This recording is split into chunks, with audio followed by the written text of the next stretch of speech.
Hi cool cats! Have you heard of this new cozy game called Palia? I'm a bit late to the party since it was launched a few months ago on Switch, but I finally got to test it on Steam since the beta only got released back in March of 2024. This video is going to be an in-depth introduction to the game. If you're new to Palia, this is the video for you, and if you already play, you might learn a thing or two, so please stick around. The majority of the footage from this video is my own gameplay on Steam Deck. I'll show you my graphics settings real quick. Do not underestimate the render distance setting, it's crucial to hunt some creatures. If you have a crappy laptop, the game is going to play, it's going to look bad, and your PC will feel like lava and make headache-inducing noises, but the game is going to run. So what exactly is Palia? Palia can definitely be considered a cozy game, but bear in mind it's an MMORPG and it's in beta, so it has some flaws and we'll get back to that later. It's completely free and cross-platform. You have to create an account on their website and you're good to go. Well, after you download 20 GB of data. At first, when my boyfriend suggested Palia to me, knowing how much I love farming games, he said, "There is this farming MMORPG and it's free, you should try it." And I heard two words I despise, MMORPG and free.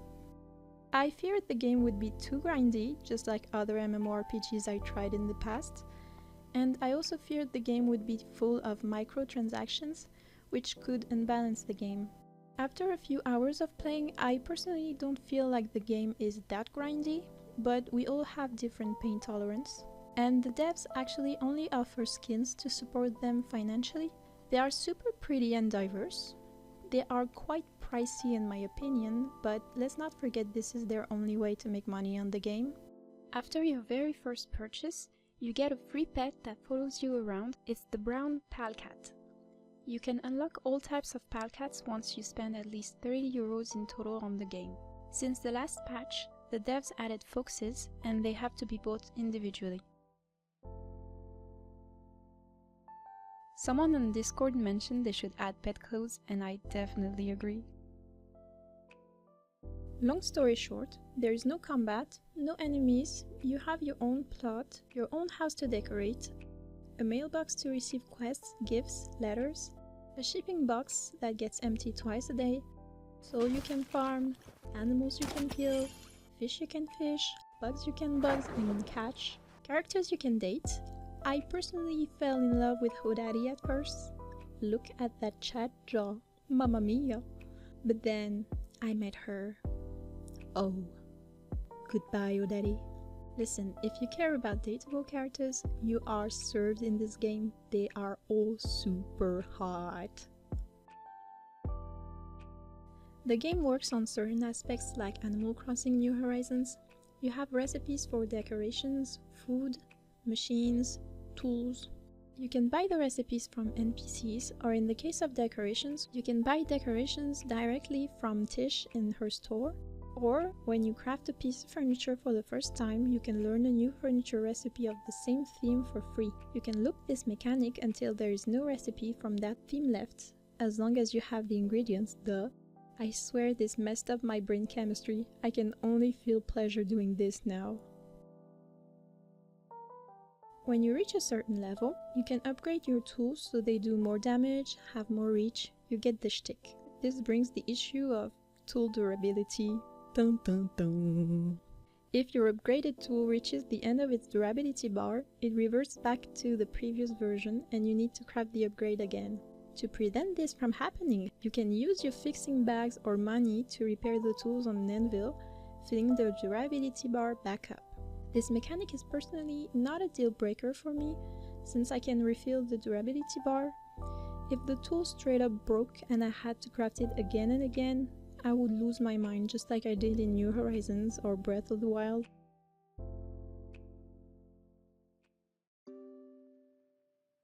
Remember how I mentioned food earlier? Unlike some cozy games where food is added without any actual purpose, in this game you are going to level up much faster if you regularly eat. You see, eating increases your focus bar on the top left corner, so anytime you are using a skill, your skill level will increase much quicker, as long as the focus bar is not empty. It doesn't have to be filled to the brim, you just have to never run out of focus. This forces you to regularly cook at home or at your friend's house. At my friend's house? Yes, you can cook with friends. When you're cooking, you do not just press a cook button with items in your inventory. You have required minigames and a limited time to do all of them. Now, granted, there are not that many different minigames, but it still is a little more gameplay than just pressing a button.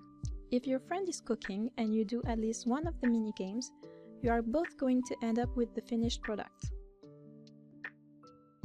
When you start a minigame, you use the needed ingredient from your own inventory. You only have to interact once with the recipe for you to get the finished product. So you and your friend end up saving so many ingredients by cooking together. I have to warn you, you only get XP when you loot. So killing an animal, for example, without looting it, won't bring you any XP. The same goes for cutting trees, mining, foraging, cooking, anything. So always remember to loot and to keep your focus bar filled. To increase your focus bar and your focus bonus, you have to donate reputation points to 2 shrines on the map. You get those reputation points through quests and NPCs friendship. Ingredients can be of different quality levels, like in Stardew Valley. These items have a little star on their icon, and they work differently from other items. They obviously sell for more. You can only place bugs and fish as decoration if they have this little star. Food is also quality sensitive. You can place dishes as decoration if they have the little star, which is super neat. High quality food also gives you more focus than regular ones when you eat them. On your plot, you can place up to 9 soul squares, and each square has 9 tiles. You can get seeds from Badru or from the general store. You can also craft some by using a seed maker once you've reached the right level to craft it. When you plant a seed, the surrounding seeds will influence it. You can get growth, harvest, and quality boost as well as water retaining. You can add those boosts yourself by adding fertilizers to the soil.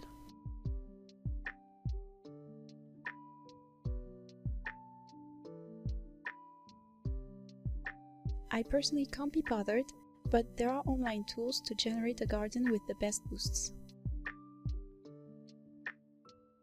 You can also craft preserves with your crops. A star quality crop is worth the same amount as jam or pickles made from its normal equivalent. You can fish, hunt, catch bugs. You have a tool wheel to quickly equip your bow, fishing pole, and your bug catching smoke bomb bag. To catch bugs, you have to throw smoke bombs at them. I don't know either. Hunting is very much like in Breath of the Wild. Using a mouse is easier, of course, but if you have a Steam Deck like I do, I'll show you my trackpad settings real quick. I started using it like a mouse, and I haven't missed a deer since. If any of you played on Switch, let me know in the comments if the bow is controlled by the gyroscope. I'm very curious about that. The fishing minigame is fine. It's not much of a challenge, even for rare fish. I never cared for fishing minigames, so I'm not the right person to talk about this. But I love the fisherman robot, the fisherbot. I can romance it. When you're fishing, there can be bubbles in the water. Aiming for those bubbles gives you high quality fish every time. To catch bugs, you need to first be stealth or the bugs will run away. Throw smoke bombs at them to knock them out. Beware, some of them will need more than one smoke bomb thrown at them, depending on your bag level. So always be prepared to throw another one right away. Also, some of them hide underneath the map, and I have no idea if that's an ability or if it's a glitch. I personally got addicted to bug catching. I love throwing stuff. You can add bait to your fishing pole. You can craft different kinds of smoke bombs and arrows. These ammos have to be unlocked, and they have different abilities such as not alerting a bug when you miss a shot, an arrow that slows down animals or disrupts any magical abilities. Much like cooking, you can mine and cut trees with other players to get the same amount of loot. Simply interact with the rock or tree at least once, and don't forget to get the loot once the tree is cut down or the rock is mined completely. It won't show up in your inventory magically. Mining a rock won't make it disappear for everyone on the server, however, cutting a tree down will make it disappear for everyone else. The rock disappear after a certain amount of time on the server. They will start to flicker when they are almost going to disappear. You can still get it while it's flickering. There are special trees called flow trees. They look like this, and you always need at least 2 players to cut it down. The etiquette is to warn others that there is a flow tree and to give the location. Players have to say whether or not they're interested in cutting down the flow tree, and once everyone is here, we can start chopping. You should always wait the longest, because as I said earlier, cutting a tree down removes it for everyone else. There is also an area in Bahari Bay that is called the Grove, and it appears every midnight in game. It's an area with a lot of flow trees. Usually, the first person to find it will warn others on the chat, and players will wait until 3 AM in game to cut every tree down. To gather some ingredients, you can forage on both maps. You can animation cancel foraging by jumping on top of the item while interacting with it. It takes some practice, but you will get it right. Some forageable are more rare than others. You will easily find maps online showing where each item can be found. If you can't be bothered to forage after a while, you can always buy the items at Seki's general store. Palia is an MMORPG, so you are going to have a ton of quests to fulfill. They range from FedEx quests, such as delivering a mom's soup to her children, to being completely left in the dark with something to find on a large area.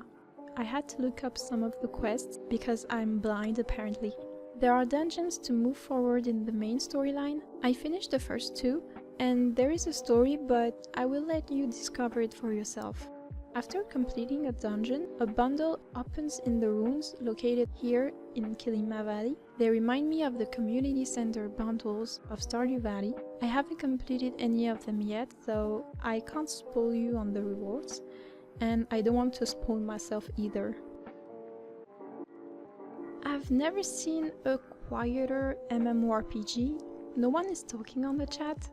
The only time I see someone talking is to warn others that there is a pal vein that they can mine together, or a flow tree they can cut. They also launch a flare to alert others visually. It might be because the game is cross-platform and console players can't easily chat. Unlike other MMORPGs, there isn't a selling system in the game. You can only request items to others and they give it to you for free. I'm not sure how I feel about this yet because I've seen some people overusing this feature. Quick update. Since the last patch, the devs added Plushie Hunting. There is a possibility of looting a plushie from hunting and bug catching. Because of that, people have started interacting more with each other, making parties to hunt together, so there is some sort of improvement on this aspect. The update also added a card game called Hotpot. It's in the sewers, and I've seen people chatting during the game, so I hope more minigames are going to come in the future.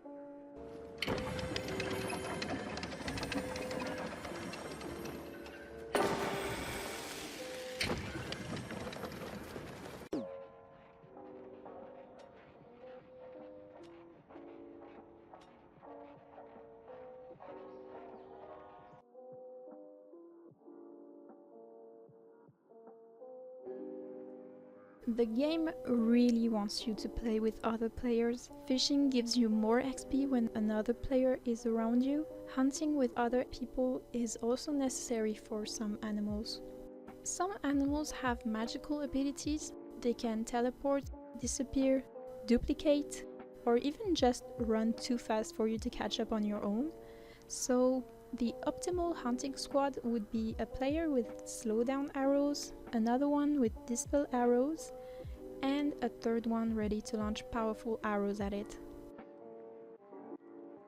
The same goes for cooking.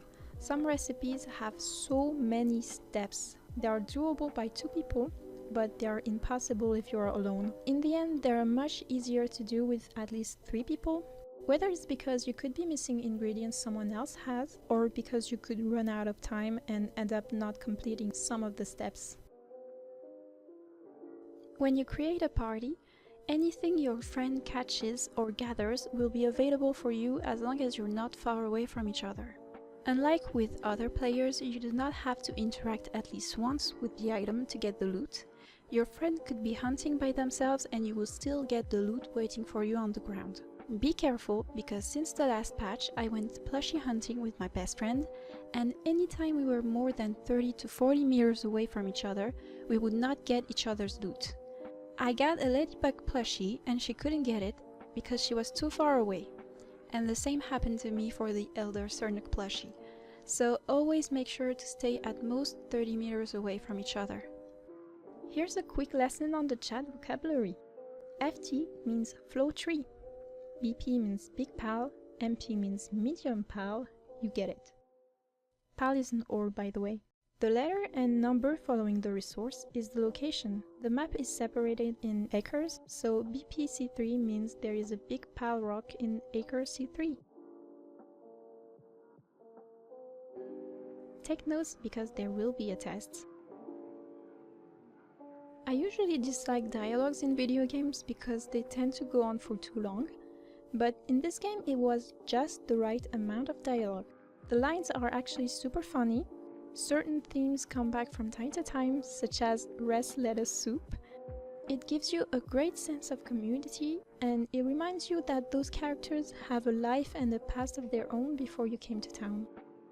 Each NPC has their own personality, some are dateable, and their design is simply awesome. I personally think the 3D models are gorgeous. Another thing I absolutely love in this game is the decoration. There are tons of decoration items. You can either buy them from the furniture store, as I said earlier, buy the recipe from Tish, or craft them yourself. I can't tell you how long I spent on my house or my garden, and how much fun it was, if you put aside the weird controls when placing objects.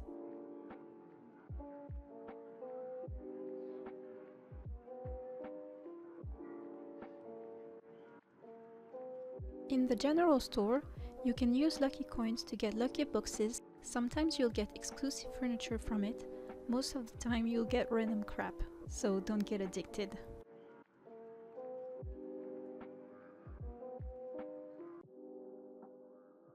The world is quite big, but there are only 2 maps as of May of 2024.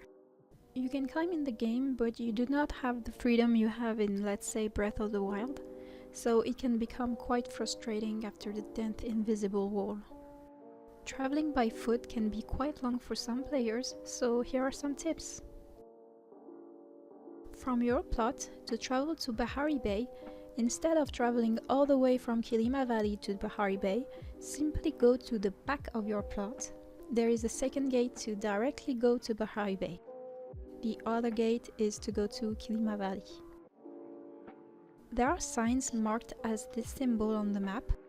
They look like this in-game. They are used to fast travel to another sign on the map using money. I recommend you save money if you are still early in the game, as it can be quite tedious to get. There are also secret passages. For now I've only discovered one, so you might have to check online. In the general store, if you go behind the counter and down the stairs, there is a suspicious looking bookcase. Simply interact with it and you'll be teleported to the sewers all the way down of Kilima Valley's map. This is super helpful when you need to farm clay real quick.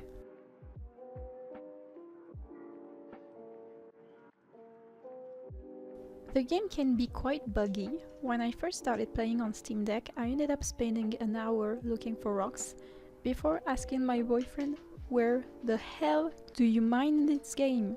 And him telling me there are rocks on your plot. I would show the screen and I would say there aren't any. The rocks would not appear. I had to restart my Steam Deck completely for them to finally appear. Just like you saw on the introduction of this video, Oh Dairy was mining nothing. I can't believe I caught this on a recording. One of the very first quests is to find 2 fragments of a cooking recipe scattered in the map. I found the first one quite easily, but after a week I could not for the life of me find the second one. I gave up and I looked it up online, and when I got to the location, there was nothing. I went exactly where it was supposed to be and I could interact with the item, but it was transparent. My boyfriend also had this issue and he plays on PC with epic graphics, so this is definitely a glitch. Some of those bugs can be soft locks and it would be a deal breaker for me, except for the fact that this game restarts surprisingly quickly. It's a bit annoying, of course, but it's not frequent enough for me to say I'm done with this game.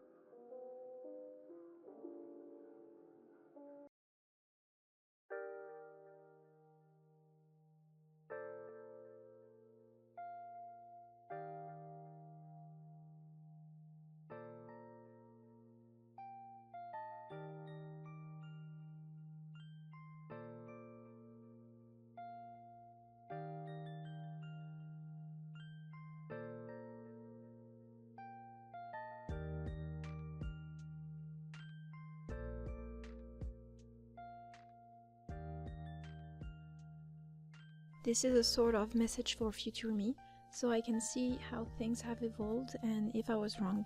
I really like Palia. It could use a bit more decoration so I could get really creative with it, but I'm sure they will add more in the future. Let's not forget this game is only at version 0.18. The Plushie Hunting is fun and frustrating at the same time. Sometimes you don't get any loot because you're too far from your party members, or the loot is stuck on the ground. The glitches are frustrating. Apparently, Singularity 6 fired a third of their team, so it could explain why there are so many bugs. I hope they realize that players won't stick around if this issue is not addressed before the full launch. I think more players would buy cosmetics if they were cheaper, but I might be wrong.